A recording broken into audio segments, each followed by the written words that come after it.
100 kilometre 150 kilometre வரை காலையில நேரம் எடுத்து உங்களுடைய அன்பு குழந்தைகள் இங்கே அழைத்து வந்து நீட் பரீட்சையினுடைய மார்க் இப்பதான் வந்திருக்குது. அவங்க எழுதியிருக்கக்கூடிய நிறைய என்ட்ரன்ஸ் எக்ஸாமினேஷனுடைய மார்க் எல்லாம் வர ஆரம்பித்திருக்கிறது. கல்லூரிகளுக்கு அவர்கள் எந்த கல்லூரி என்று தேர்வு செய்ய வேண்டும், எந்த கல்லூரிக்கு செல்ல வேண்டும் என்பதை உறுதிப்படுத்த வேண்டும்.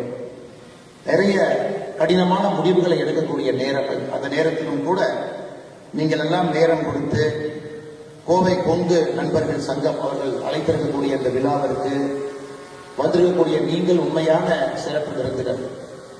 காரணம், கல்விக்கு முக்கியத்துவம் கொடுக்குறீங்க. இந்த அரை நாள் இங்கே வந்து மேடையில் இருக்கக்கூடியவங்க, மேடைக்கு முன்புறத்தில் இருக்கக்கூடியவங்களை சந்தித்து அவர்களுடைய வாழ்க்கை அனுபவங்கள் எப்படி வந்திருக்கிறார்கள், என்ன செய்ய வேண்டும் என்பதை எல்லாம் உங்களுடைய குழந்தை செல்வங்கள் செவிவெளி மூலமாக கேட்டு அது அவருடைய வாழ்க்கைக்கு ஒரு பெரிய உத்வேகம் கொடுக்கும் என்கின்ற முழு நம்பிக்கையில் இங்கே வந்திருக்கக்கூடிய பெற்றோர்களே, 90 விழுக்காடு மதிப்பெண்களுக்கு மேல் பெற்று உங்களுடைய பள்ளியில நீங்க தலைமை மாணவராக இருக்கலாம். வரக்கூடிய காலத்தில் இன்னும் பெரிய பெரிய பொறுப்புக்கு தலை சிறந்த மருத்துவர்களாக, பொறியாளர்களாக, அந்தந்த துறையினுடைய நிபுணர்களாக, தொழில் முனைவோர்களாக பெரிய பொறுப்புக்கெல்லாம் செல்ல இருக்கின்றீர்கள். இது வெறும் அச்சாரம் மட்டும்தான்.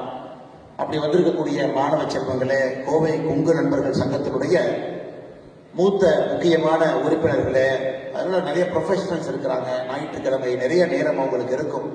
அவங்க டாக்டர்ஸ் வந்திருக்கிறாங்க, நிறைய அவங்களுக்கு சர்ஜரிஸ் எல்லாம் இருக்கும். அதையெல்லாம் ஒத்தி வைத்து விட்டு எனக்கு ஞாயிற்றுக்கிழமை காலையிலிருந்து மதியம் வரை இது மட்டும்தான் என்னுடைய நோக்கம், எதற்கும் நான் நேரம் கொடுக்க மாட்டேன் என்று வந்திருக்கக்கூடிய எல்லா முக்கியமான உறுப்பினர் பெருமக்களே, உங்களுக்கு மறுபடியும் என்னுடைய வணக்கத்தை தெரிவித்துக் கொள்கின்றேன்.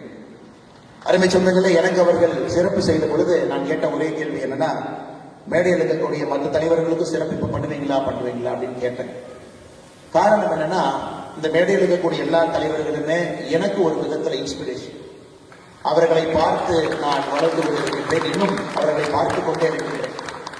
அவங்களுடைய உத்வேகம், வாழ்க்கையை எப்படி நடைமுறைப்படுத்தி வடிவமைத்திருக்கின்றார்கள், கஷ்டமான சூழலிலிருந்து எப்படி பிறந்து இவ்வளவு தூரம் வந்திருக்கின்றார்கள், அந்தந்த தொழில தலைமைத்துவம் நிபுணர்களாக இருக்கின்றார்கள். அவர்களை இன்று உலகமே திரும்பி பார்த்து கொண்டிருக்கிறது. சமுதாய அடையாளத்தை தாண்டி, கொங்கு என்கின்ற ஜியோகிராபிக்கல் ஏரியாவை தாண்டி, தமிழகம் என்கின்ற அடையாளத்தை தாண்டி, இந்தியன் என்கின்ற அடையாளத்தை தாண்டி மேடையில் இருக்கக்கூடிய பல பேர் இன்னைக்கு ஒரு குளோபல் சிட்டிசன்ஸா இருக்கிறாங்க. அவங்களுடைய பேரை பல ஊர்ல நீங்க சொன்னீங்கன்னா சில பேர் எந்திரித்து நிற்கும் அளவுக்கு அவங்களுடைய துறையில பெரிய சாதனையை செய்துவிட்டு மேடையில் இருந்த தலைவர்கள் எல்லாம் அமர்ந்திருக்கின்றார். அதை நீங்கள் நல்லா புரிஞ்சுக்கணும் அப்படிங்கிறத என்னுடைய நோக்கம். ஏன்னா நான் இன்னைக்கு சமகாலத்தில் உங்களை விட சில ஒரு சதமானம், ஒரு டிக்கெட் முன்னாடி இருக்கிறேன். பட் இவர்கள் கடந்து வந்த பாதை என்பது அதே உங்களுக்கு போதும். உங்க 6 பேருக்கு நீங்க ஸ்டடி பண்ணீங்கன்னா இன்னைக்கு நீங்க அரை நாள் வந்ததற்கு அதே போதும், வேற எதுவுமே நீங்க செய்ய வேண்டாம். அதனால் ஒருவரையும் அறிமுகப்படுத்தும் பொழுது அவர்களை பற்றி ஒரு நிமிடம் அவருடைய துறையை பற்றி, அவர்கள் செய்திருக்கக்கூடிய சாதனையை பற்றியும் பேசுவது என்னுடைய பெருமையாக நான் நினைக்கின்றேன். அருமை சொந்தங்களே, இந்த சங்கம் 2017 ஆரம்பிக்கப்பட்டு 19 முறைப்படி பதிவு செய்யப்பட்டு அனைவரையும் ஒருங்கிணைத்து அரசியலுக்கு அப்பாற்பட்டு, சாதி மதத்திற்கும் ஒரு விதத்தில் அப்பாற்பட்டு, கொங்கு சமுதாயம் அவர்கள் நன்றாக இருக்க வேண்டும் என்கின்ற ஒற்றை நோக்கத்துல தொடர்ந்து 7 ஆண்டுகளாக இந்த பணியை மேடையில் இருக்கக்கூடிய தலைவர்கள் எல்லாம் செய்து கொண்டிருக்கின்றார். காரணம், கொங்கு செழித்தால் எங்கும் செழிக்கும் என்கின்ற ஒற்றை கருத்துல இந்த சமுதாயம் தனக்கான விளிம்புகளை மக்கள் தான். முதல் தலைமுறை விவசாயம் செய்து, 2ஆம் தலைமுறை தான் இப்பதான் இந்த சமுதாயம் தலை தூக்கி மேலே பார்த்து கொண்டிருக்கிறது. அந்த சமுதாயத்தை இன்னும் வேகமாக மேலே கொண்டு வர வேண்டும் என்கின்ற ஒற்றை கருத்துல, ஒற்றை நோக்கத்துல மேடையில் இருக்கக்கூடிய இந்த விழாவுடைய தலைவராக இருக்கக்கூடிய அருமையன் டாக்டர் டி ராஜ்குமார் அவர்கள் ஒரு சிறந்த விவசாயி மட்டுமல்ல, அவருக்கென்று சொந்தமாக ஒரு ரியல் எஸ்டேட் தொழில் மட்டுமல்ல, எனக்கு தெரிந்த இந்த பொறுப்புக்கு வந்த பிறகு அதிகப்படியான நேரம் இந்த சங்கத்துக்கு மட்டும்தான் கொடுக்கிறார்களோ தவிர குடும்பத்திற்கோ அவருடைய தொழிலுக்கோ கொடுக்கக்கூடிய நேரம் குறைவாகத்தான் இருக்கும். அவருக்கு உங்கள் சார்பாக என்னுடைய நெஞ்சார்ந்த நன்றிகளை, வணக்கத்தை தெரிவித்துக் கொள்கின்றேன். யாரோ ஒருத்தர் நம்மளை லீட் பண்ணணும், அது அண்ணன் அவர்கள் செய்து கொண்டிருக்கிறார். மிக அற்புதமான ஒரு வரவேற்புரை நல்கிவிட்டு அமர்ந்திருக்கக்கூடிய செல்வம் ஏஜென்சிஸுடைய நிர்வாக இயக்குநராக இருக்கக்கூடிய ஐயா நந்தகுமார் அவர்கள் மிக நேர்த்தியான ஒரு மனிதர். தன்னுடைய வாழ்க்கையில அவரை பற்றியும் நீங்க ஆழமா பார்க்கணும். கோவை கொங்கு நண்பர்கள் சங்கத்தினுடைய துணைத் தலைவராக இருந்து நம்ம எல்லாம் வழிநடத்தி கொண்டிருக்கின்றார்கள். அண்ணன் அவர்களுக்கும் என்னுடைய நெஞ்சார்ந்த வாழ்த்துக்களை, வணக்கங்களை தெரிவித்துக் கொள்கின்றேன். மிக ஒரு சிறப்பான ஒரு உரை, 2 நிமிஷம் பேசினா கூட ஏன் இந்த நிகழ்வு, இதனுடைய பர்பஸ் என்ன, எதற்காக நாம் எல்லாம் ஒன்று சேர்ந்திருக்கின்றோம் என்பதை சொல்லிவிட்டு அமர்ந்திருக்கக்கூடிய வழக்கறிஞர் மட்டுமல்ல, சமச்சீர் வளர்ச்சிக்கான கூட்டமைப்பினுடைய நிர்வாக அலங்காரராக இருக்கக்கூடிய கோவை கொங்கு நண்பர்கள் சங்கத்தினுடைய இணைச் செயலர் ஐயா லோகநாதன் அவர்கள் மேடையில் மீது இருக்கின்றார்கள். அவருக்கும் என்னுடைய நெஞ்சார்ந்த வாழ்த்துக்களை, வணக்கங்களை இந்த நேரத்தில் உரித்தாக்கிக் கொள்கின்றேன். அருமை சொந்தங்களே, முன்னிலை வகித்துக் கொண்டிருக்கக்கூடிய ஐயா KR நாகராஜன் அவர்கள் நம் எல்லோரும் கூட அன்பாக ராமராஜ் காட்டன் என்று ஒரு சாதாரண ஒரு வார்த்தையை அதற்கு பயன்படுத்தி சொல்லுகின்றோம். ஆனா ஒரு தனி மனிதன் இன்னைக்கு நான் உடுத்திருக்கக்கூடிய வேட்டி ராமராஜ் காட்டனுடைய வேட்டியை தான் எப்பவுமே நான் கட்டுறேங்க. எல்லோரும் அப்படித்தாங்க. நிறைய பேர் ஒரு வேட்டி கட்டுற ஒரு நிகழ்வு, அது இந்த பகுதியில் நம்ம எல்லோரும் பயன்படுத்தக்கூடிய ஒரு நிகழ்வை பட்டி தொட்டி எல்லாம் உலகம் முழுவதும் எடுத்து சென்றிருக்கிறார். இன்னைக்கு ரீட்டைல்ல சாதாரண மனிதர்கள் புரட்சி செய்ய முடியாது என்று சொல்லுகின்ற காலகட்டத்தில் நேர்த்தியான ஒரு ராமராஜ் காட்டன் என்கின்ற ரீட்டைல் அவுட்லெட், எல்லாருமே பொருள் தயாரிப்பாங்க, எக்ஸ்போர்ட் பண்ணுவாங்க. ஆனா ரீட்டைல் தொழிலுக்கு நான் ஒரு கடை ஆரம்பித்து அதில் இருக்கக்கூடிய 1000 சிக்கல்களை சமாளித்து அதை நேரடியாக என்னுடைய கடை மூலமாக மக்களுக்கு கொடுப்பேன் என்று சொல்வதற்கு ஒரு துணிவு வேண்டும். அதை எடுத்து மிகச் சிறப்பாக ரீட்டைலும் கொடி கட்டி பறந்து ஒரு நாளும் கூட ஒரு புதுமை, இந்த வேட்டி கட்டுவதில் ஒரு புதுமை. வெல்குரோ வேட்டி வரும், பாக்கெட் வேட்டி வரும், அதுல நிறைய புதுமையான விஷயங்களை புகுத்திக்கிட்டே வருவாங்க. எளிய மனிதர்கள் 300 ரூபாய் 400 ரூபாய்க்கு ஒரு வேட்டியை தீபாவளி அன்னைக்கு யார் வாங்கி கட்ட முடியும் என்றால் அதற்கும் ஒரு வேட்டி, 2000 ரூபாய்க்கு ஒரு வேட்டி, கல்யாண முகூர்த்தத்துக்கு ஒரு ரூபாய் கட்டணும்னா அதற்கும் ஒரு வேட்டி. கிட்டத்தட்ட எல்லா விதமான எக்கனாமிக் குரூப்பையும் கூட தன்னுடைய துறையின் மூலமாக ஒரு மிகப்பெரிய சாதனையை செய்து கொண்டிருக்கக்கூடிய ஐயா KR நாகராஜன் அவர்களுடைய வாழ்க்கையை நீங்கள் இன்னும் ஆழமாக படிக்க வேண்டும் என்று இந்த நேரத்தில் நான் சொல்லிக் கொள்கின்றேன். அவர் சாதனை படித்திருக்கின்றார்கள், முன்னேறிவிட்டார்கள் என்று சொல்வதை விட எப்படி இவ்வளவு தூரம் வந்தாங்க அப்படிங்கிறத நீங்க நேரம் எடுத்து குழந்தை செல்வங்கள் நீங்க படிக்கணும்.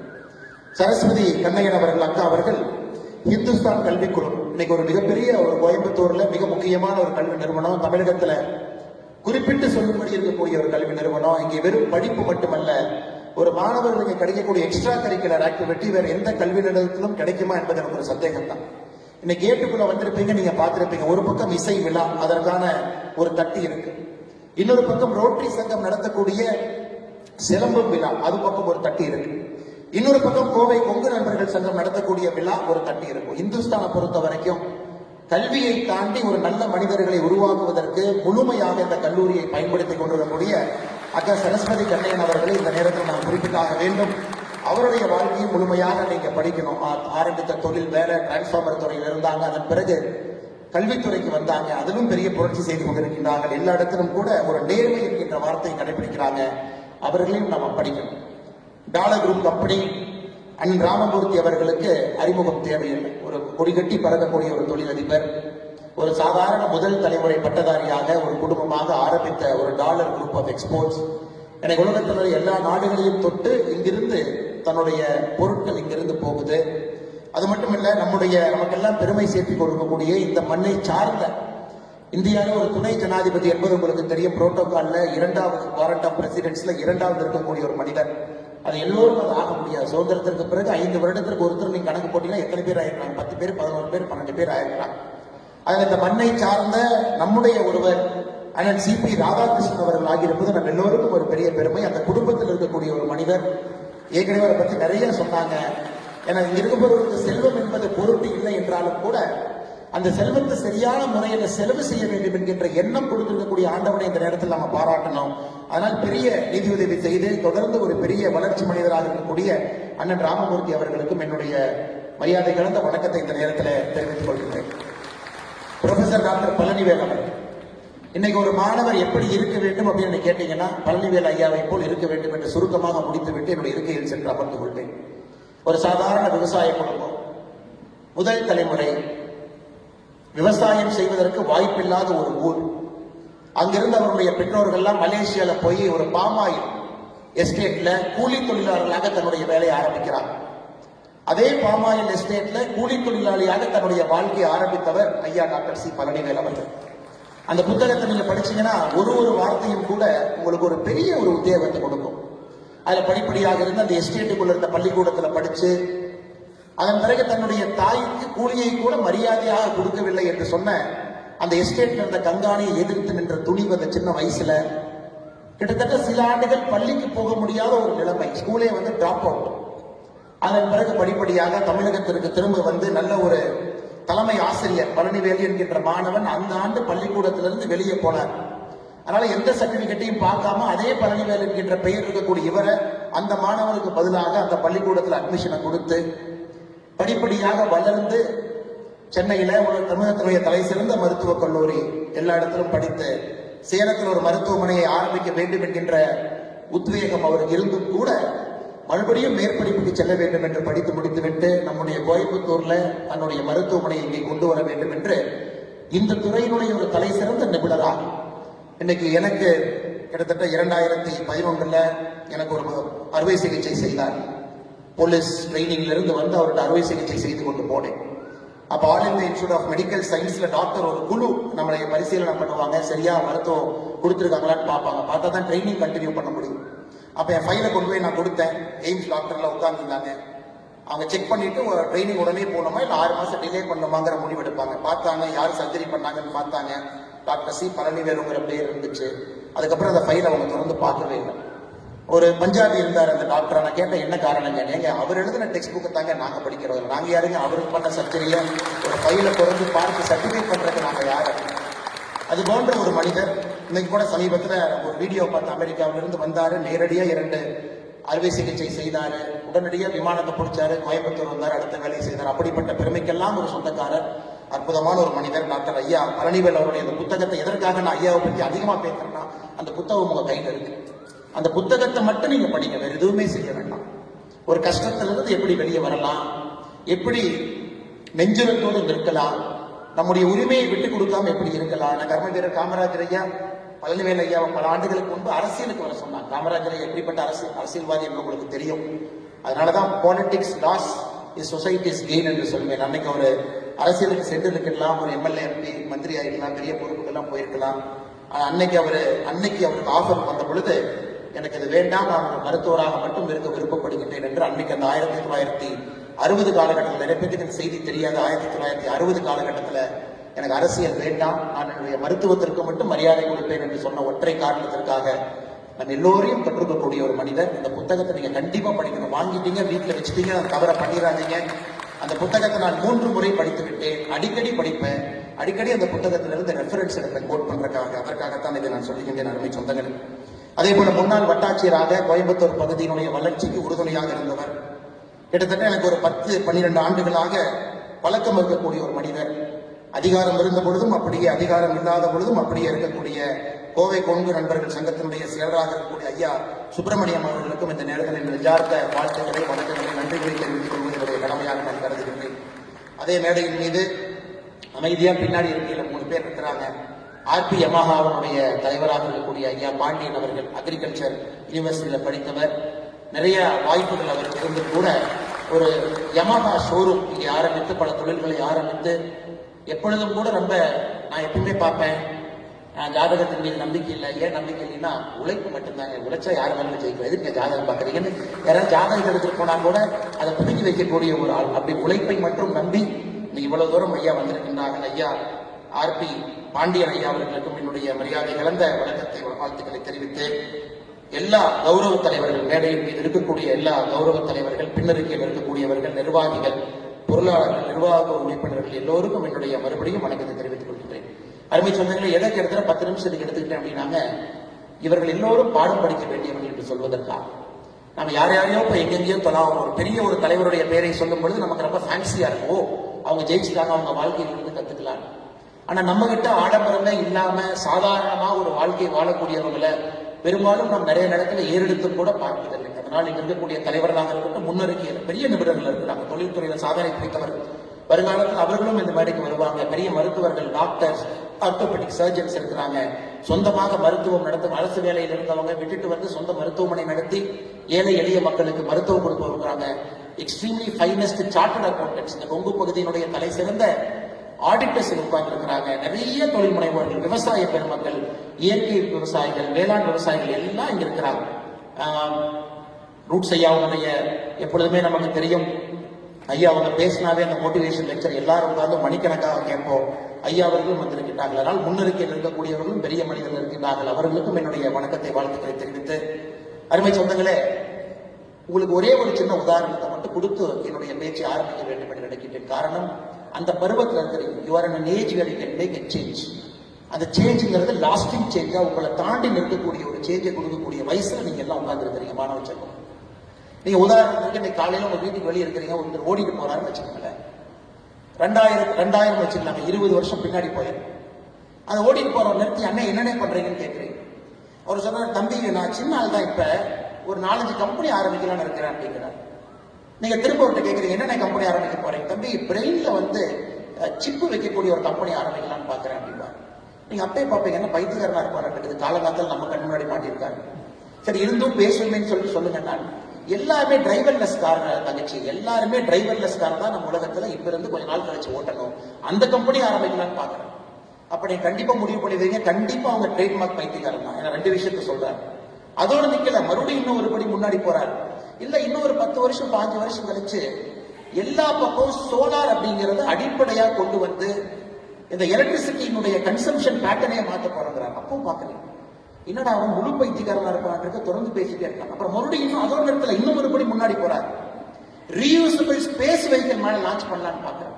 அதாவது கீழ இருந்து மேல செல்லக்கூடிய ஒரு ஸ்பேஸ் வெஹிக்கிள், அது போய் சேட்டலைட்ல ஆர்பிட்ட விட்டுட்டு மறுபடியும் கீழே வந்து அதை நம்ம எடுத்து ரீயூஸ் பண்ணலாம் அப்படிங்கிறார். அப்ப முடிவு பண்ணிருக்கீங்க, ஓ கன்ஃபார்மா பைத்தியக்காரன் தான். அடுத்து இன்னும் ஒரு படி போறாரு, இல்ல நான் ஆர்டிபிஷியல் இன்டெலிஜென்ஸ் நிறுவனமும் ஒன்று ஆரம்பிக்கலான்னு பாக்குறேன், அது நம்முடைய வாழ்க்கையை மாற்றக்கூடிய ஒரு நிறுவனத்தை ஆரம்பிக்கிறேன். 2000 ஆண்டு இந்த மாதிரி ஒரு மனுஷங்க முன்னாடி சொல்றாருன்னா அவருக்கு இந்த உலகம் பைத்தியக்காரன் என்கின்ற முத்திரையை குத்தி இருக்கும், அது எந்த மாற்று கருத்தும் இல்லை. ஆனா இன்னைக்கு அதே மனிதனை திரும்பி பார்த்தீங்கன்னா எலன் மஸ்க் என்கின்ற பெயர், நியூரோ லேப் என்கின்ற ஒரு பெரிய கம்பெனி இன்னைக்கு பிரெயின்குள்ள சிப் வைக்க ஆரம்பிச்சிட்டாங்க, to control your brain waves, அது ஒரு நிறுவனம். XAI என்கின்ற பேர்ல ஆர்டிபிஷியல் இன்டெலிஜென்ஸ், ஓப்பன் ஏஐ அவர் தான் ஆரம்பிச்சாரு. டெஸ்லா கம்பெனி நடத்துறாரு, ஸ்பேஸ் எக்ஸ் என்கின்ற நிறுவனத்தை நடத்துறாரு. எதற்காக நான் சொல்லி ஆரம்பிக்கிறேன்னாங்க, ஒரு ஐடியா எப்பொழுதுமே நீங்க சொல்லும் பொழுது அஹெட் ஆஃப் டைம் இருக்கும் பொழுது உங்களை யாரும் நம்ப மாட்டாங்க. எனக்கு இருக்கக்கூடிய எத்தனையோ குழந்தைகளை உட்கார்ந்து இருக்கிறேன், உங்கள்கிட்ட அந்த ஐடியா உள்ள இருக்கும், நான் செய்யலாம்னு இருக்கேன், ஆனா இன்னைக்கு அது பொருந்தாம இருக்கலாம், இன்னைக்கு சமுதாயத்திற்கு அது சூட் ஆகாம இருக்கலாம். ஆனா எப்பவுமே நான் வச்சுக்கங்க, மக்கள் உங்களை சுற்றி இருப்பவர்கள் அந்த ஐடியாவை அந்த நேரத்தில் வரும்பொழுது மட்டும்தான் அதை ஏற்றுக்கொள்வார்கள். ஆனா செய்ய வேண்டியது உங்களுடைய கடமை, அதை நோக்கி மக்களை நடத்தி கொண்டு செல்வது உங்களுடைய கடமை. எதற்காக அதை சொல்றாங்க, உங்க முன்னாடி ரொம்ப சேஃபான ஃபீல்டு நிறைய இருக்கு. Engineering is very safe field. வருஷத்துக்கு லட்சக்கணக்கான இன்ஜினியர்ஸ் உருவாக்குறோம், they pass out, okay, very important தான். நமக்கு பொறியாளர்கள் வேணும், டாக்டர்ஸும் வேணும். ஐநா சபை சொல்லக்கூடிய டாக்டருக்கும் நமக்கு இருக்கக்கூடிய கேப்பே பார்த்தீங்கன்னா மிகப்பெரிய கேப் இருக்கு. டாக்டர்ஸும் வேணும், மேடையில் இருக்கக்கூடிய ஜெம் பள்ளிவல் ஐயா மாதிரி பல டாக்டர்ஸ் இங்க இருக்கிறாங்க, எல்லாம் நமக்கு வேணும். அதே போல ஆர்ட்ஸ் கல்லூரி நான் போறேன், நான் படிக்கிறேன், பிஎஸ்சி பிஏ எல்லாம் படிக்கிறேன், அதுவும் வேண்டும். ஆனா உங்களுக்குள்ள உள்ள ஏதோ ஒன்று இருக்கும். அட் ஏஜ் ஆஃப் 18, 19, 19, 18 வயசுல நான் இதை செய்யணும், நான் ஒரு சினிமா துறைக்கு போகணும் இருக்கலாம், நான் ஒரு பெரிய எழுத்தாளராக வரலாம் இருக்கலாம், நான் ஒரு பெரிய தொழில் முனைவோராக வரலாம் இருக்கலாம். இன்னும் கொஞ்ச நாள் கழிச்சு இப்போ எலன் மஸ்கனுடைய ஆப்டிமஸ் கம்பெனி புதுசா இன்னொரு கம்பெனி போயிட்டு இருக்கு. அது பாத்தீங்கன்னா வீட்டுல ரோபோ. சமீபத்தில் யூஎஸ் போகும்போது அந்த ஆப்டிமஸை பார்த்தாங்க, எல்லா வேலையும் அதே செய்யுதுங்க. 5 ஆண்டுகள் கழித்து பல வீட்டுக்கு நீங்க போனீங்கன்னா காஃபி டீ வந்து ஆப்டிமஸ் ரோபோ தான் கொடுக்க போகுது. இன்னைக்கு பைத்தியகாரத்தனமா இருக்கு, இன்னும் 5-10 ஆண்டுகள் கழித்து பார்க்கும் பொழுது அப்பா 7வது கம்பெனி சாதிச்சுட்டா இருப்பான்னு நம்ம சொல்ல போறோம். அதனால இன்னைக்கு உங்களுக்குள்ள அது போன்ற ஒரு யோசனை இருக்கலாம். அப்படி இருக்கும் பொழுது அந்த தைரியமா நீங்க முன்னெடுங்க அப்படின்னு சொல்றது என்னுடைய கடமையாக இந்த நேரத்தில் நான் கருதுறேன். அதை நீங்க பர்சியூ பண்ணுங்க, அது மேல பேஷனட்டா இருங்க, ஒரு காதலோடு இருங்க, அந்த ஐடியாவை நோக்கி கொஞ்சம் கொஞ்சமா நகர்ந்து போங்க. அப்பா அம்மாவை கன்வின்ஸ் பண்ணுங்க. ஏன்னா எல்லாமே முதல் தலைமுறை பட்டதாரிகள். அப்பா அம்மா எல்லாம் விவசாயம் பண்ணி உங்களை படிக்க வச்சு இவ்வளவு தூரம் கொண்டு வந்திருப்பாங்க. ஆட்டை வித்து, காட்டை வித்து, மாட்டை வித்து நீங்க நிறைய பேர் இங்க இருக்கிறீங்க, நிறைய பேர் அடுத்த கல்லூரிகளுக்கு போக போறீங்க. அதனால நீங்க ஒரு ஐடியா உங்ககிட்ட இருக்க ஆழமா இருக்குன்னா அது அவ்வளவு ஈஸியா நாங்க சொல்றதை ஏற்றுக்கிட்டு ஒரு சேஃபான ஒரு கோர்ஸுக்கு நீங்க போகாதீங்க. கொஞ்சம் திங்க் பண்ணி உங்களோட பேஷனை நோக்கி நீங்க போகணும் அப்படிங்கிறது. மேடையில் இருக்கக்கூடிய உங்களுடைய வாழ்க்கையெல்லாம் அப்படித்தான். நீங்க படிச்சீங்கன்னா உங்களுக்கு தெரியும், மேடையில முன்புறத்தில் எத்தனையோ பேர் இருக்கிறாங்க, அவருடைய வாழ்க்கையும் அப்படித்தான். Because they followed a fashion. அந்த பேஷனை விடாபடியா பிடிச்சாங்க. இவங்க எல்லாருமே சக்சஸ் இன்னைக்கு பாக்குறீங்க, எல்லாமே நிறைய ஃபெயிலியருங்க. அவங்க எல்லாம் நிறைய இடத்துல தோற்று போய் ஜெயிச்சிருக்கிறாங்க. வாழ்க்கையில யாராச்சும் ஒருத்தரை கொண்டு வந்து வெற்றி மட்டும்தான் எனக்குன்னா கண்டிப்பா கிடையாது, யாருமே கிடையாது. நான் ஒருத்தரை பத்தி படிக்கிறேன் பாருங்க. 1832 ஒரு தனியார் நிறுவனத்தில் இந்த வேலை போச்சு. 1833 ஒரு லா ஃபார்ம் ஆரம்பிச்சாரு, ஃபெயில் ஆயிட்டார். 1838 இலினாய்ஸ் ஸ்டேட், யுஎஸ் 50 மாநிலத்தில் இலினாய்ஸ் மாநிலத்தினுடைய ஸ்டேட் ஹவுஸ் ஸ்பீக்கர் எலெக்ஷனுக்கு போட்டி போட்டார், தோத்துட்டார். 1843 காங்கிரஸ் போறதுக்கு ட்ரை பண்ணாரு, நம்ம ஊர்ல எம்எல்ஏ சீட் கிடைக்கல. 1848 5 ஆண்டுகள் கழிச்சு ட்ரை பண்றாரு, மறுபடியும் கிடைக்கல. 1849 எதுவுமே கிடைக்கல, அரசாங்கத்துல போய் லேண்ட் ஆபீஸ்ல சேரலாமான்னு போறாரு, அதுவும் கிடைக்கல. 1854 நம்ம ஊர் எம்பி எலெக்ஷன் மாதிரி செனட் எலெக்ஷன் நிற்கிறார், அதுலயும் தோற்கடிக்கப்படுகின்றார்கள். 1856 துணை ஜனாதிபதி தேர்தலுக்கு போட்டியிடார் அமெரிக்காவில், அதிலும் தோற்கடிக்கப்படுகின்றார்கள். 1858 எது வேண்டாம் மறுபடியும் செனட் எலெக்ஷன் எம்பி எலெக்ஷனுக்கு வர்றாரு, அதிலும் தோற்கடிக்கப்படுகின்றார். அந்த மனுஷன் ஜெயிச்ச ஒரே ஒரு எலெக்ஷன் 1860 அமெரிக்காவுடைய ஜனாதிபதி, ஒரே ஒரு எலெக்ஷன் அமெரிக்காவுடைய ஜனாதிபதி மட்டும்தான் ஜெயிச்சார். அவருடைய பெயர் அப்ரஹாம் லிங்கன். சிலைவரியை ஒழிச்சாரு. 1861 சிவில் ரைட்ஸ் ஆக்ட கொண்டு வந்தாரு. அமெரிக்காவுடைய தன்மையை முகத்தையே மாத்திட்டு போயிட்டாரு. ஆனால் நீங்க நிறைய நேரம் நினைச்சுக்கணும், இந்த வெற்றியாளர்கள் அப்படின்னு நீங்க புத்தகத்துல படிக்கிறதெல்லாம் அவங்க கண்டென்ஸ் பண்ணி தன்னுடைய வெற்றியை மட்டும் சொல்லியிருப்பாங்க. ஏன்னா தோல்வியை சொல்வதற்கு அந்த புத்தகத்துல பேஜ் இல்லை. தோல்விக்கு ஒரு புத்தகத்தை ஜெம் பழனிவேல் அவர் எழுத சொன்னீங்கன்னா இந்த கட்ஸை விட இன்னும் 2 பெரிய புத்தகத்தை எழுதுவாரு எனக்கு தோணுது. இன்னும் அதிக பக்கங்கள் இருக்கக்கூடிய புத்தகத்தை எழுதுவாங்க. அதனால நீங்க எல்லோருமே தோல்வியிட்ட கொஞ்சம் ஃப்ரெண்ட்ஷிப் பண்ணிக்கணும். என்னுடைய 2வது உங்களுக்கு நான் கொடுக்கக்கூடிய ஒரு சின்ன ஒரு அட்வைஸ், நீங்க எல்லாருமே சக்சஸ்ஃபுல் பீப்புள்னால தான் இந்த ஹால் கூட பார்த்துருக்கீங்க. 90% and above 99% ஃபென்டாஸ்டிக், ரொம்ப சந்தோஷம் இருக்கு. ஆனா வாழ்க்கையில வெறும் சக்சஸ் மட்டுமே பார்த்தீங்கன்னா ஆங்கிலத்தில் சொல்லுவாங்க, you are not pushing yourself, that is why you are always a victor அப்படிம்பாங்க. உங்களை நிறைய புஷ் பண்ணீங்கன்னா கொஞ்சம் தோல்விகள் அப்பப்போ வர ஆரம்பிக்கும். ஆனால் நிறைய உங்களை புஷ் பண்ணுங்க. Success should not breed complacency. நான் ஜெயிச்சுக்கிட்டே இருக்கிறேன் அப்படிங்கிறது உங்க கம்ஃபர்ட் ஜோனை விட்டு வெளியே போகாம கம்ஃபர்ட் ஜோனுக்குள்ளே உட்கார வைக்கக்கூடாது. குறிப்பாக இந்த அரங்கத்தில் இருக்கக்கூடிய மாணவர்கள் அப்பப்ப தோல்வி வந்தாலும் ஒரு சின்ன ஃப்ரெண்ட்ஷிப் பண்ணீங்க. இல்ல நான் சிவில் சர்வீஸ் பரீட்சை எழுதுனேன், ஃபர்ஸ்ட் அட்டெம்ப்ட் IAS IPS கிடைக்கல, will make friendship, second attempt போலாம். இல்ல நான் நீட் எழுதுனேன், எனக்கு தெரியல நிறைய பேர் நீட் எழுதிருப்பீங்க, 725 மார்க் வரல, லெட் அஸ் மேக் ஃப்ரெண்ட்ஷிப், அடுத்த டைம் பார்த்துக்குவோம். இல்ல நான் இங்க போலான்னு பார்த்தேன், எனக்கு அது கிடைக்கல, இட்ஸ் ஓகே. அந்த மைண்ட் செட் உங்களுக்கு வேணும். ஏன்னா இன்னைக்கு இருக்கக்கூடிய இளைஞர்களை பார்க்கும் பொழுது டிப்ரெஷன். ஏன் depression? Love failure depression, NEET exam failure depression. எல்லாருக்கும் டிப்ரெஷனை மட்டும் தான் பார்க்கறவங்க தவிர அந்த ஃபெயிலியரோட ஒரு சின்ன ஃப்ரெண்ட்ஷிப் வச்சுக்கணும்னு யாரும் பார்க்கணும். அதனால மாணவ செல்வங்களே, டிப்ரெஷன் உங்க வாழ்க்கையை அப்ரஸ் பண்ணக்கூடிய விஷயமா மாத்திராதீங்க. ஓப்பன் அப்பா இருங்க, பேஷனை சேஸ் பண்ணுங்க.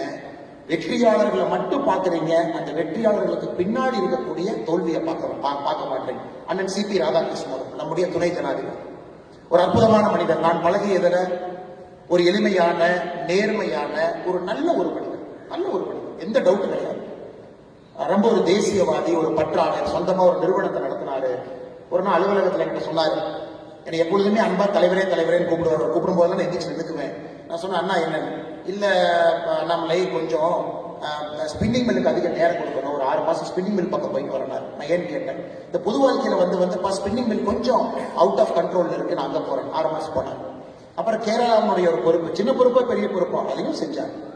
எதையும் எதிர்பார்க்காம 50 ஆண்டுகள் 60 ஆண்டுகள் பல தோல்விகளை பார்த்தவர். CP ராதாகிருஷ்ணன் ஒரு வெற்றியை காமிச்சீங்கன்னா அவர் சரித்திரத்துல 3 தோல்வியை நான் காட்டுவேன். லோக்சபால அற்புதமா ஜெயிச்சாரு, ஒரு தலை சிறந்த எம்பியாக இந்த பகுதிக்கு அவ்வளவு விஷயங்கள் செஞ்சு கொடுத்தவர். அதே மண்ணில் அதே லோக்சபால அவருக்கு வெற்றியும் கிடைக்கல. ஆனாலும் அவருடைய முகத்தை பொறுத்தவரை அப்படியேதான் வண்டி ஓடும். இன்னைக்கு எவ்வளவு பெரிய பொறுப்பு, இந்த நாட்டினுடைய துணை ஜனாதிபதி என்கின்ற உயரிய பொறுப்பு. அவர் வெற்றி மட்டும் பண்ணலாம் அவர் கிடைச்சதெல்லாம் இல்ல. CPR தொட்டதெல்லாம் வெற்றி, தொடர்ந்து 50 வெற்றி, அதனால துணை இல்ல. அந்த மனிதனுடைய கேரக்டருக்காக, அந்த மனிதனுடைய நெஞ்சுரத்துக்காக, அந்த மனிதனுடைய நேர்மைக்காக நம்முடைய பிரதமர் ஐயா மோடி அவர்கள் நேரா கூப்பிட்டு நீங்க துணை ஜனாதிபதியா பொறுப்பெடுத்து மக்களுக்கு சேவை பண்ணுங்க, நாட்டினுடைய 2வது பெரிய குடிமகனாக நீங்க இருங்க. அதனால யாரை நீங்க எடுத்தாலும் தோல்விகள் அவங்களுக்கு சாதாரணம், சகஜம். தோல்வியோடவே வாழ்ந்தவர். நான் சரஸ்வதி அக்காவோட லைஃப் ஹிஸ்டரிக்கெல்லாம் நான் போகவே இல்லை. நிறைய தோல்விகளை பார்த்து விட்டு இங்க அமர்ந்திருக்கிறாங்க. ஆனால் அருமை சொந்தங்களே, இந்த 2வது மிக முக்கியமானது, தோல்விகளோட ஒரு ஃப்ரெண்ட்ஷிப் நீங்க வச்சுக்கணும். You should make friends with defeat. அது இல்லைன்னா நீங்க டிப்ரெஷனுக்குள்ள போயிருவீங்க, நீங்க திரும்ப எய்மே பண்ண மாட்டீங்க, திரும்ப அச்சீவ் பண்றதுக்கு போக மாட்டீங்க. அதுவும் என்னுடைய அன்பான வேண்டுகோளாக நீங்க எடுத்துக்கொள்ள வேண்டும். நேற்று நீங்க பார்த்திருப்பீங்க, ஜூலை 18, 2026 பிரதமர் பேசினாங்க. ஸ்டேஜ்ல பாத்தீங்கன்னா ISRO சேர்மன் நாராயண சார் இருக்கிறாங்க. ஒரு 2 சின்ன பசங்க மாதிரி 2 பேர் இருந்தாங்க. டிவி பாத்தீங்களான்னு தெரியல. அந்த ஒரு சின்ன தம்பி போன்ல பிரதமர்கிட்ட பேசுறாரு, லவுட் ஸ்பீக்கர் போட்டு மைக்ல நாம தான் கேட்கிறோம். நேற்று என்ன சரித்திரம், இந்தியாவுடைய சரித்திரம் நேற்று எப்படி மாற்றி எழுதப்பட்டது? நேற்று இந்தியாவுடைய சரித்திரம் எப்படி மாற்றி எழுதப்பட்டதுன்னா, 2 பசங்க பவன்குமார் சந்தனா நாகா பாரத் தாக்கா ஹைதராபாத்ல இருக்கக்கூடிய ஒரு நிறுவனம் ஸ்கை ரூட் ஏரோஸ்பேஸ் இந்தியாவுடைய ஃபர்ஸ்ட் இந்தியாவில் உருவாக்கிய ஒரு பிரைவேட் ஸ்பேஸ் ஷிப்பை நேற்று நாம லான்ச் பண்ணியிருக்கோம். கவர்மெண்ட் அதுக்கு சம்பந்தம் இல்லைங்க. லான்ச் பேட் மட்டும்தான் ஐஎஸ்ஆர்ஓ, லான்ச் பேட் மட்டும்தான் ஸ்ரீஹரிகோட்டா. ஐஎஸ்ஆர்ஓ ஒரு மைனர் ஃபண்டிங் அந்த கம்பெனி கொடுத்தாங்க. அந்த 2 பசங்களும் ஐஎஸ்ஆர்ஓல இன்ஜினியரா இருந்தவங்க. 8 ஆண்டுகளுக்கு முன்பு ஐஎஸ்ஆர்ஓல இருந்து வெளியே போய் ஏன் நம்ம சொந்தமா ஒரு கம்பெனி ஆரம்பிக்க கூடாது, 2000 எப்படி எலன் மஸ்க் நான் சொந்தமா ஒரு கம்பெனி ஆரம்பிப்பேன், ஸ்பேஸ் எக்ஸ் மாதிரி ஆரம்பிப்பேன்னு சொன்னவங்கள 2016 இந்த 2 பசங்களும் அதை ஆரம்பித்து படிப்படியா இவங்களே போய் 4 பேருக்கு அந்த ஐடியாவை கொடுத்து பணம் வாங்கி பிரைவேட் ஸ்பேஸ் ஷிப்பை பில்ட் பண்ணி, இந்தியாவை பொறுத்த வரைக்கும் பாத்தீங்கன்னா பிஎஸ்எல்வி ஜிஎஸ்எல்வி இருக்கும், இவங்களே பிரைவேட்டா பில்ட் பண்ணி அதுக்குள்ள 4 பிரைவேட் காரங்களோட சேட்டலைட்டை லோட் பண்ணி நேற்று ஸ்ரீஹரிகோட்டால வந்து லான்ச் பண்ணி சக்சஸ் ஆச்சு. அதற்கு பிரதமர் கூப்பிட்டு பாராட்டுறாரு. அந்த 2 பசங்களுக்கும் மேடையில் இது இந்த நாட்டினுடைய பிரதமருடைய வார்த்தை பாருங்க, இந்த நாட்டினுடைய ஸ்பேஸ் எக்ஸ்ப்ளோரேஷனை பொறுத்த வரைக்கும் விண்வெளிக்கு செல்வதை பொறுத்தவரை இது ஒரு மைல்கல்ங்கிற வார்த்தையை பிரதமர் பயன்படுத்துறாங்க. ஏன்னா கிட்டத்தட்ட 46 ஆண்டுகளுக்கு முன்பு 2026 46 ஆண்டு முன்னாடி போட்டீங்கன்னா 1980 இதே தேதி ஜூலை 18 தான் நம்முடைய ஃபர்ஸ்ட் ராக்கெட் SLV-3 ஸ்ரீஹரிகோட்டால இருந்து இந்தியன் ராக்கெட் வெற்றிகரமா சோதனையை தாண்டி மேல போச்சு. 46 ஆண்டுகளுக்கு முன்பு அரசு செஞ்சிச்சு. 46 ஆண்டுகள் கழிச்சு 2 பிரைவேட் சிட்டிசன்ஸ் பண்ணிருக்கணும். அப்ப எவ்வளவு தெரிஞ்சிருக்கணும், மெட்டீரியல் சயின்ஸ் இன்ஜினியரிங் தெரிஞ்சிருக்கணும், ஏரோடைனமிக்ஸ் ஹைட்ரோடைனமிக்ஸ் இவ்வளவு விஷயங்கள் தெரிஞ்சிருக்கணும், பார்ட்டிகல் பிசிக்ஸ் தெரிஞ்சிருக்கணும். அது எல்லாம் அரசு கட்டணும். ஏன்னா 1000 இன்ஜினியர்ஸ் இருப்பாங்க ஐஎஸ்ஆர்ஓல, ஒருத்தரும் ஒரு வேலையை செய்வாங்க, கம்பைன் பண்ணி செய்யலாம். ஆனா 2 பசங்க 8 வருஷத்துல ஒரு நிறுவனத்தை ஆரம்பித்து இவ்வளவு விஷயங்களை சரி செய்து சக்சஸ்ஃபுல்லா லான்ச் பண்ணிருக்காங்க. சாதாரண நிகழ்வு. அதுவும் உங்களுக்கு ஒரு பாடம். ஒருவர் செய்ய முடியவில்லை என்றால் இதுவரை யாரும் செய்யலின்னு அர்த்தம் கிடையாது, யாரும் முயற்சி செய்யலின்னு அர்த்தம். சோ இந்தியாவில் இந்த பசங்க முயற்சி பண்ணாங்க. நேற்று ஜூலை 18 2026 சொந்தமாக தனியார் நிறுவனம் ஒரு ஃபர்ஸ்ட் லான்ச் பண்ண சக்சஸா 1979 ஆகஸ்ட் 10 அந்த ஃபர்ஸ்ட் சக்சஸ் முன்னாடி ஒரு வருஷம் முன்னாடி போனீங்கன்னா SLV-3 கிளம்பிச்சு. எல்லாரும் உட்காந்து பார்த்தா தான் இந்தியாவோட ஃபர்ஸ்ட் ராக்கெட். எல்லாரும் உட்காந்து பார்த்தோம். 317 செகண்ட் தாண்டி ராக்கெட் என்ன வேகத்துல மேல போச்சோ அதே வேகத்துல கீழே வந்துருச்சு. அது ஃபெயிலியர். அப்ப ப்ரொஃபசர் சதீஷ் தவன் ஏபிஜே அப்துல் கலாம் ஐயா மிஷன் ஹெட்டா இருக்கிறாங்க. பத்திரிகை நண்பர்கள் கேட்கிறாங்க, என்னங்க சுதந்திரம் கிடைச்சு இத்தனை வருஷம் ஆச்சு, 1979 இன்னும் பிரிட்டிஷ்காரன் சொல்லுவீங்களா? 32 வருஷம் ஆச்சு சுதந்திரம் கிடைச்சு, ஏன் ஃபெயிலியர்? சதீஷ் தவன் கலாம் அவர்கள் புத்தகத்தில் எழுதுறாங்க, எனக்கு லைட்டா அப்படியே ஒரு சின்ன பயம். ஏன்னா நான் தான் மிஷன் ஹெட், அப்ப நான் தான் பொறுப்பேற்றுக்கணும். அப்ப ஐஎஸ்ஓ தலைவராக இருக்கக்கூடிய சதீஷ் தவன் அவர் கை நீட்டி சொல்றாரு, இவங்க இல்லைங்க, நான் தான் பொறுப்பு, நான் தான் ஐஎஸ்ஆர்ஓடைய தலைவர், அடுத்தது நான் சக்சஸ் பண்ணி காட்டுறேன். கலாம் ஐயாவை பேசவே இல்லை, ப்ரொடெக்ட் பண்றாரு. அதே கலாம் தன்னுடைய புத்தகத்தில் எழுதுறாரு. நம்ம இந்த ஃபெயிலியரை பார்க்கும் பொழுதெல்லாம் நம்ம மேல ஒரு மென்டார் இருக்கும் பொழுது வாழ்க்கை ரொம்ப சுவையாக இருக்கும் அப்படிங்கிறார். அதனால உங்களுக்கு 3வது உங்களுக்கு ஒரு மென்டார் நீங்க வச்சுக்கணும். மென்டார் இன்னைக்கு நீங்க இன்ஜினியர் டாக்டர் எங்க போனாலும் கூட யாரோ ஒரு மனிதர்கிட்ட தொலைபேசியில பேசும் அளவுக்கு ஒரு தொடர்பு இருக்கணும். எனக்கு ஒரு டவுட் இருக்கு, இவங்களை கூட நீங்க மென்டாரா வைக்கலாம். அவங்க யாரும் வேண்டாம்னு சொல்லவே மாட்டாங்க. இந்த நிகழ்ச்சி முடிஞ்சு உங்க நம்பரை கொடுங்க அல்லது PA நம்பரை கொடுங்க, நான் உங்களை 6 மாசத்துக்கு ஒருக்கா வந்து பார்க்கலாமா, இல்ல 1 வருஷத்துக்கு ஒருக்கா வந்து பார்க்கலாமா, உங்கள்கிட்ட நான் சில விஷயங்கள் என்னுடைய வாழ்க்கையை பத்தி பேச நினைக்கிறேன், உங்க அனுபவம் எனக்கு சொல்லிக் கொடுங்க, அதுல இருந்து நீங்க பண்ண சில தப்ப பண்ணாம நான் இன்னும் வேகமாக முன்னேற பார்க்கிறேன் அப்படின்னு சொல்லும் அளவுக்கு இந்த நிகழ்ச்சி முடிச்சு உங்களுக்கு தைரியம் இருக்கணும். அதை கண்டிப்பாக மேடையில் இருக்கக்கூடிய எல்லோரும் அதை ஏற்றுக்கொள்வாங்க. they would like to be mentors. இன்னைக்கு இங்க வந்தாங்க ஐயா ராஜ்குமார் அவர்கள், மேடையில் இருக்கக்கூடிய தலைவர்கள் ஏற்பாடு செஞ்சிருக்கிறாங்க, எல்லோருக்குமே ஒரு நிதியுதவி செஞ்சாங்க, பாராட்டினாங்க, போனாங்க அப்படின்னு அந்த நிகழ்வு இருக்கக்கூடாது. இவ்வளவு உயரம் வந்தவர்கள் உங்களை பிடித்து இன்னும் இதை விட உயரத்திற்கு தூக்கி விடுவதற்காகத்தான் அந்த தலைவர்கள் இருக்கின்றார்கள் என்பதை நீங்கள் மறந்து விடக்கூடாது. எப்படி ஏபிஜே அப்துல் கலாம் ஐயா ஒரு ப்ரொஃபசர் சதீஷ் தவன் கிடைச்சாங்களோ அதே போல உங்களுக்கு இருக்கக்கூடிய எல்லோரையும் நீங்க பார்க்கலாம், சந்திக்கலாம். நான் ஆடிட்டிங் போனோம், ஐயா உட்கார்ந்து இருக்கிறாங்க. நம்ம மருத்துவர் ஆகணும், நிறைய மருத்துவர்கள் இங்க இருக்கிறாங்க. ஆயுர்வேதா போகணும், அங்க ஒரு நண்பர் இருக்கிறாங்க. பிசினஸ் பண்ணணும், இங்க இருக்கிறாங்க. கார்டு கொடுப்பீங்களா, நம்பர் கொடுப்பீங்களா, உங்களுக்கு நான் பேசுவேன். இல்லாட்டி இந்த மென்டார்ஷிப் உங்களுக்கு எங்க கிடைக்கும் யோசிச்சுப்பாரு. நீங்க கல்லூரிக்குள்ள போன பிறகு உங்களுக்கு நிறைய நண்பர்கள் இருப்பாங்க, மென்டார்ஸ் எங்க கிடைக்கும். அதனால என்னுடைய 3வது அன்பான வேண்டுகோள், மென்டார்ஸ் உங்க லைஃப்ல மிக மிக முக்கியம். நீங்கள் அதை வைத்துக் கொள்ள வேண்டும் என்கின்ற அன்பான வேண்டுகோளையும் இந்த நேரத்தில் நான் வைத்துக் கொள்கிறேன். அருமை சொந்தங்களே, கடைசி 10 நிமிடம் நான் வந்துவிட்டேன். உங்கள் தந்தை தாய், உங்களுடைய மூத்தவர்கள் வீட்டில் இருக்கக்கூடிய பெரியவங்க, தாத்தா பாட்டி, அப்பா அப்பத்தா, அவங்கெல்லாம் பார்த்தீங்கன்னா இந்தியாங்கிற நாடு இருக்குமா, தாங்குமா, சுதந்திரத்திற்கு பிறகு இந்தியா ஒருமைப்பாடாக இருக்க முடியுமா அப்படிங்கிற காலகட்டத்தில் வாழ்ந்தோம். இந்தியாங்கிற நாடு இருக்குமா, சைனாவோட யுத்தம், பாகிஸ்தானோட யுத்தம், இந்த நாடு இருந்து விடுமா? ஏன்னா நமக்கு சுதந்திரம் கிடைத்த பொழுதே வின்ஸ்டன் சர்ச்சில் சொன்னார், India as a country is no more than a line and equator அப்படின்னாரு. இந்தியாவை பொறுத்த வரைக்கும் ஈக்குவேட்டர் ஒரு லைன் மாதிரி இந்தியா. இதெல்லாம் பிராக்மெண்ட் ஆகி சின்ன பின்னமாக போகுது. இத்தனை ஜாதிகள் இருக்கு, இத்தனை மொழிகள் பேசுறாங்க, இத்தனை டைலக்ட் இருக்கு, வட்டார வழக்கு மொழி இருக்கு. எப்படி இந்த நாடு ஒருங்கிணைப்பாக இருக்கும்? ஹவுஸ் ஆஃப் காமன்ஸ்ல வின்ஸ்டன் சர்ச்சில் நமக்கு சுதந்திரம் கிடைத்த பிறகு பேசுறாங்க. உங்க தாத்தாக்கள் அதையெல்லாம் பார்த்து இந்த நாட்டை கட்டுக்கோப்பாக காத்து இந்த நாட்டினுடைய வளர்ச்சிக்காக, அவங்க பேர் இப்ப சரித்திரத்திலே இருக்காது, அவங்க தாத்தா பேர் யாருக்குமே தெரியாது, உள்ளூர் 4 பேருக்கு தெரியலாம். ஆனா அவர்கள் தலையை கீழே போட்டு இந்த நாட்டினுடைய குடிமகனாக வேலை செய்ததற்காக இந்த நாடு ஒருங்கிணைப்பாக இன்னைக்கு இருக்கு. அடுத்த உங்களுடைய தந்தை தாய் அவங்கெல்லாம் வந்த காலகட்டத்தில் அந்த நாடு ஒருங்கிணைப்பாயிருச்சு. இந்த நாடு பொழைச்சுக்கும். ஆனா இந்த நாடு ஒரு 10ஓட 11 தான் இருக்க மாட்டிருக்கு. ஒரு 50வது நாடு, 80வது நாடு, 100வது நாடு தான் நம்ம இருக்க மாட்டிருக்கு. வேலைக்கு போனாவே RBI பேங்க், பிரைவேட் பேங்க் எல்லாம் கிடையவே கிடையாது. எம்ப்ளாய்மெண்ட் எக்ஸ்சேஞ்சில் போய் பதிவு பண்ணணும். வாய்ப்பே இல்லாம தந்தை தாய் அவர்களும் தலையை கீழே போட்டு வேலை செய்து நல்ல ஒரு வாழ்க்கையை உங்களுக்கு வடிவமைத்து கொடுத்து உங்களை இங்கே கொண்டு வந்து நிறுத்திட்டாங்க. நீங்க யோசிச்சு பாருங்க, உங்களுக்கு தாத்தாக்கு கிடைக்காத ஒரு இந்தியா உங்களுக்கு கிடைச்சிருக்கு. அப்பா அம்மாவுக்கு கிடைக்காத இந்தியா, அவங்களுடைய உருவாக்கி அவர்களுக்கு கிடைக்காத இந்தியா உங்களுக்கு கிடைச்சிருக்கு.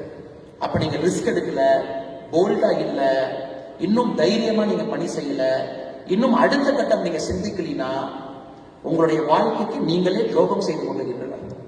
பெருசா திங்க் பண்ணுங்க, பிக்கா திங்க் பண்ணுங்க, போல்டா திங்க் பண்ணுங்க.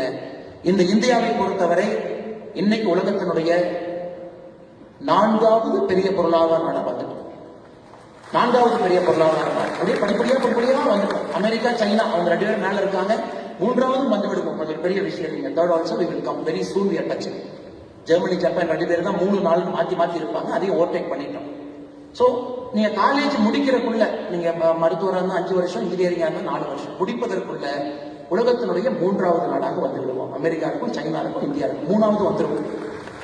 தாத்தா காலத்துல உலகத்துல 60வது 65வது இருந்துச்சு. அப்பா காலத்துல 30லிருந்து 12க்கு வந்துச்சு. கடந்த 10 ஆண்டுகள்ல 12லிருந்து 4க்கு வந்துட்டோம். அதனால நீங்க பெருசா திங்க் பண்ணாம, அரைச்சமாக தயவு செஞ்சு அரைக்காம புதுசா யோசிச்சு அதை இன்னும் சிறப்பா செய்து, டாக்டர்னா சாதாரண டாக்டர் இல்ல, நிபுணர் அப்படிங்கிற பேர். இன்ஜினியர்னா சாதாரண இன்ஜினியர் இல்ல, நிபுணர்ங்கிற பேர். நான் ப்ரொஃபஸரா போறேன், சாதாரண ப்ரொஃபஸர் இல்ல, நோபல் லாரேட் வரும் அளவுக்கு ரிசர்ச் செய்யக்கூடிய ப்ரொஃபஸர். ஒரு நிறுவனம் ஆரம்பிக்கிறேன், சாதாரண நிறுவனம் இல்ல, ராமராஜ் காட்டனை விட 10 மடங்கு வளரக்கூடிய நிறுவனம் அப்படின்னு வச்சாக்கா அவங்களுக்கு சந்தோஷம். நீங்க வந்து நான் இன்னொரு ராமராஜ் காட்டனை உருவாக்க போறேன்னா, அவர் எதுவுமே இல்லாத காலத்துல ராமராஜ் காட்டனை உருவாக்கி நான் முன்பு பார்த்திருக்கிறார். ஆனா எனக்கு எல்லாம் இருக்கக்கூடிய காலத்துல நான் இன்னொரு ராமராஜ் காட்டன் என்று சொல்வதை விட அதை விட 10 மடங்கு வருவேன் என்று சொன்னால்தான் இங்க இருப்பவங்களும் பெருமை அடைவாங்க. அதனால மாணவ செல்வங்களே, பெரிய மனிதர்களாக, ஆற்றல் மிக்க தலைவர்களாக, முன்னோடிகளாக நீங்கள் வர வேண்டும். கொஞ்சம் ரிஸ்க் எடுங்க, ஃபெயிலியரை கொஞ்சம் பார்த்து ஃப்ரெண்ட்ஷிப் பண்ணிக்கங்க, மென்டார் வச்சுக்கோங்க, பெருசா திங்க் பண்ணுங்க. எந்த துறை எடுத்தாலும் கூட காலேஜ்ல அப்ப முக்கியமே கிடையாது. அதான் ஒரு காலம் 1980 IIT அவங்கதான், IIM அவங்கதான், இப்பெல்லாம் முக்கியமே கிடையாதுங்க. எல்லா காலேஜ்ல எல்லா ஃபெசிலிட்டி எல்லா இடத்துல இருக்கு. இன்னைக்கு இந்துஸ்தான் காலேஜ் தமிழகத்துல தலை சிறந்த கல்லூரி. உள்ள போனா இவங்களும் ஜேஸ்டார் வச்சிருப்பாங்க. லைப்ரரியில ஜேஸ்டார்ங்கிறது வேர்ல்டுல இருக்கக்கூடிய எல்லா ரிசர்ச் ஆர்டிகளும் போட்டிருக்கக்கூடிய ஒரு அகாடமியா டேட்டா பேஸ். இவங்களும் ஜேஸ்டார். இன்னைக்கு ஒரு சாதாரண ஒரு அரசு கல்லூரிக்கு போறீங்க, நீங்க வசதி இல்லை, அவங்ககிட்ட ஜேஸ்டார். அதனால சில பேருக்கு நீங்கள் எதிர்பார்த்த கல்லூரி கிடைக்கல அப்படிங்கறதுக்காக ஐயோ நம்ம எதிர்பார்த்தது நடக்கல, என்ன பண்ணலாம்? அந்த கல்லூரியில் இருக்கக்கூடிய வசதிகளை பயன்படுத்தி அதிலிருந்து நீங்க மேல வரணுங்கிறது என்னுடைய ஆசை. அதனால எனக்கு IIT கிடைக்கல, IIM கிடைக்கல, IAS கிடைக்கல, வேண்டாம், கிடைக்காட்டி பரவாயில்லைங்க. அதை விட 10 மடங்கு மேல போடுவதற்கான வாய்ப்பு உங்க கையில் இருக்கு. அதையும் மனம் தளராம நீங்கள் அதை எடுத்து செய்ய வேண்டும் என்று சொல்லி, இங்க இருக்கக்கூடிய உங்களுடைய தந்தை தாய்க்கு நிச்சயமாக நான் தாய் வணங்கி ஆக வேண்டும். காரணம், உங்களை பார்க்கும் பொழுதே கிட்டத்தட்ட நானும் இதே போல ஒரு அரங்கத்துல எத்தனையோ ஆண்டுகளுக்கு முன்பு எங்கேயும் அமர்ந்திருந்த போல ஒரு ஞாபகம் எனக்கு வரும். அப்ப அப்பா அம்மா எவ்வளவு கஷ்டப்பட்டு உங்களை கொண்டு வந்து உட்கார வச்சிருப்பாங்க. அதை எப்பவுமே மறந்து விடாதீர்கள். எவ்வளவு பெரிய உயரத்துக்கு நீங்க போனாலும், என்ன செய்தாலும், சமுதாயம் உங்களை நல்லவர் என்று பாராட்டினாலும் தூட்டினாலும், எப்படிப்பட்ட நிலைமை இருந்தாலும், உங்களுக்கு இருக்கக்கூடிய ஒரே ஒரு ஃபைனல் சொத்து உங்கள் குடும்பம் என்பதை மறந்து விடாது. இது ஃபைனல் சொத்து. இந்த சொத்து எப்பவுமே கிடையாது, அப்படியே கெட்டியா இருக்கும். தங்க கட்டி மாதிரி என்னவோ உங்களால கிடையாது. அதனால அப்பா அம்மா கூட எப்பவுமே இருங்க, மரியாதையாக அவர்களோடு இருங்கள்.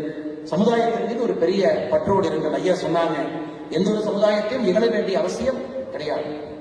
நம்ம சமுதாயத்தினுடைய பெருமைகளை நாம் காப்பாற்ற வேண்டிய பொறுப்பு உங்களுக்கு இருக்கு. இதெல்லாம் உங்க கையில கொடுத்துட்டாங்க, அந்த பொறுப்பையும் எடுத்து செல்ல வேண்டிய கடமை உங்களுக்கு இருக்கு. அதனால் நல்ல மனிதர்களாக, ஆற்றல் மிக்கவர்களாக நீங்கள் வர வேண்டும். இங்க இருக்கக்கூடிய மனிதனுடைய வாழ்க்கையை நீங்கள் படிக்க வேண்டும், முன்னிறுத்தி இருக்கக்கூடிய மனிதனுடைய வாழ்க்கையும் படிக்க வேண்டும் என்று சொல்லி நல்ல வாய்ப்பு கொடுத்த அண்ணன் ராஜ்குமார் அவர்கள் தலைமை எடுக்கக்கூடிய கோவை கொங்கு நண்பர்களுடைய எல்லாம் அனந்தகுமார் ஐயா அவர்களுக்கு, லோகநாதன் ஐயா அவர்களுக்கு எல்லோருக்கும் என்னுடைய நன்றி இழந்த வாழ்த்துக்களை, வணக்கங்களை தெரிவித்து என்னுடைய உரையை முடித்துக் கொள்கின்றேன்.